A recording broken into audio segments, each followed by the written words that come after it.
So my name's Allison Baggerly, and I basically help women learn how to budget, pay off debt, and save money because I learned through my own situation, through my own struggles with debt, how important it is to have a guide, someone who understands you along the way that you can turn to for support and questions. And your blog really speaks to that as well and is very helpful with its guidance.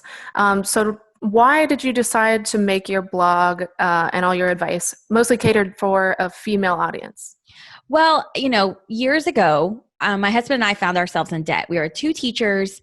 We didn't realize it, but we had over $111,000 worth of debt and we were pregnant. And I felt alone. I felt scared. I felt like when I was going online, I was finding men, right? I was finding a lot of men that were offering advice, and I didn't feel like it really spoke to me. As a teacher, I could take my skill set and my experience teaching with my passion for helping women with their money and put them together. Yeah, I remember reading that you were on 2 teacher salaries when you paid off all of your debt, and it blew my mind. It was like how I had to read more because I was thinking, that sounds almost impossible. I know. And people are like, oh, but you had help, right? Like you inherited money. No, we didn't have any help, and it wasn't easy.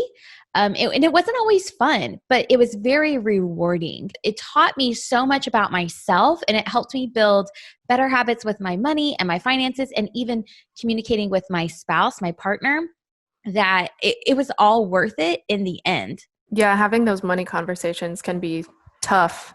Yeah. But even tougher when it's that much debt and you're pregnant. It can be tough because there's so many emotions involved. And so many times when we feel stuck, when we feel overwhelmed, we tend to want to blame either the other person or sometimes ourselves.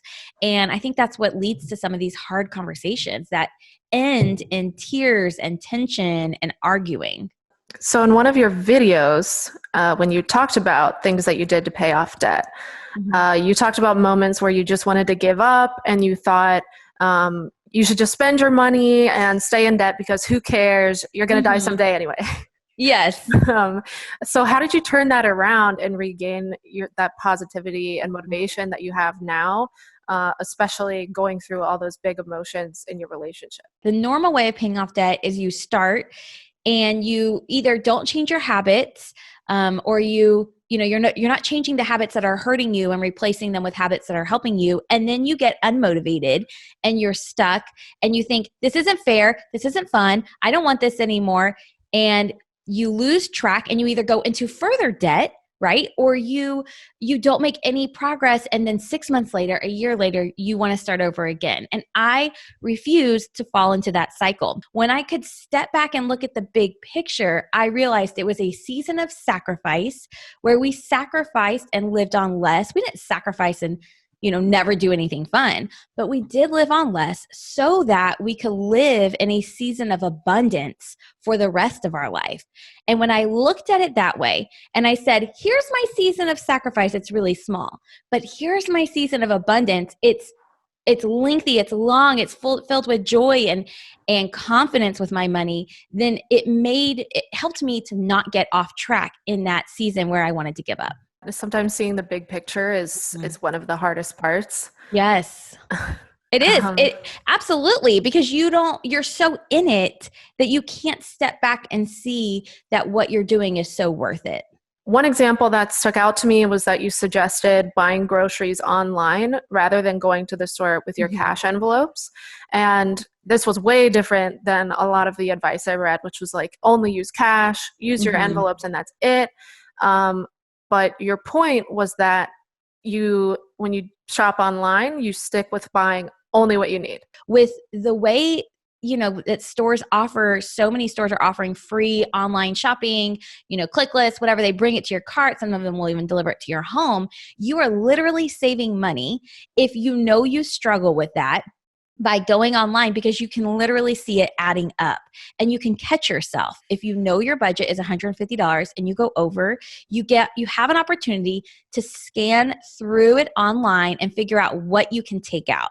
Whereas if you're in the store and you go over a budget, you don't want to have to go and go into the bags that they've already bagged up and pull something out, and it's overwhelming. in that moment, the anxiety kicks in and you end up going over budget and then beating yourself up about it. So this provides you a way to, shop without falling into that trap. And I do, like, for me, I love picking up my own produce. So sometimes what we will do is we will order our groceries online and then I will go in store and just buy my own produce so that I can pick out exactly what I want there. And then in another video of yours, you talked about tracking your debt payoff through a separate Instagram account, which I thought was a really interesting way to kind of combat the money shame and make it into something positive that you can share. But can you tell me a little bit about that process and why you started it and why you suggest that others make this separate Instagram? I mean, I think that it's a wonderful way to have some sort of accountability, especially if you want to be anonymous. You can create an anonymous Instagram, connect with others in this debt-free community online, post your progress, and when you're feeling down, you can post about it because, hey, that's life. That's being vulnerable. You can have people that will cheer you on. You can celebrate your success in ways that you might not feel comfortable doing with your friends and family that you know really well. And so I think it's a really wonderful way to have some accountability in a very different and unique way. And I see so many people that do it. Speaking of community, how is it going with Inspired Budget on Instagram? And do you have a community going and what's it like? Oh my gosh. So I just hit 109,000 followers on Instagram, which is very exciting. Yeah, congratulations. Thank you. I never thought I would, my goal is to just help people and inspire them. And then I do have a separate community, a paid membership, and it's so incredible because it's this group of women who really, truly cheer each other on. It's this group of women. I provide this kind of step-by-step process, this step-by-step program for them, which is wonderful and amazing and great because they get access to that and they get access to me. But the gold is the community in this exclusive Facebook group because women get to know each other. They find accountability partners, buddies that they can message on Facebook or even text and say like, hey, I'm having a hard day.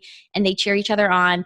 After following through the program, they're saving so much money. They're changing their life and they have the support, the guidance, and the step-by-step process that they've been looking for that in the past when they tried to do it on their own, they weren't able to do it, but now they are. And you also have, for people getting started, the budgeting email course. Can you tell us a little bit about that? Sure. So it's basically if you're new to budgeting or if you've tried budgeting in the past and you were like, this isn't working. I hate it. I don't like it. I try and I fail. If you're that person, which you're welcome here too, or if you're brand new, I have a budgeting basics email course. You can actually get it by going to inspirebudget.com/free course. And it's basically 6 days of emails where every day for 6 days, I deliver you almost like a homework, like step by step to create a budget, figure out how to pay off debt and how to save money. And it's just really great for any beginners.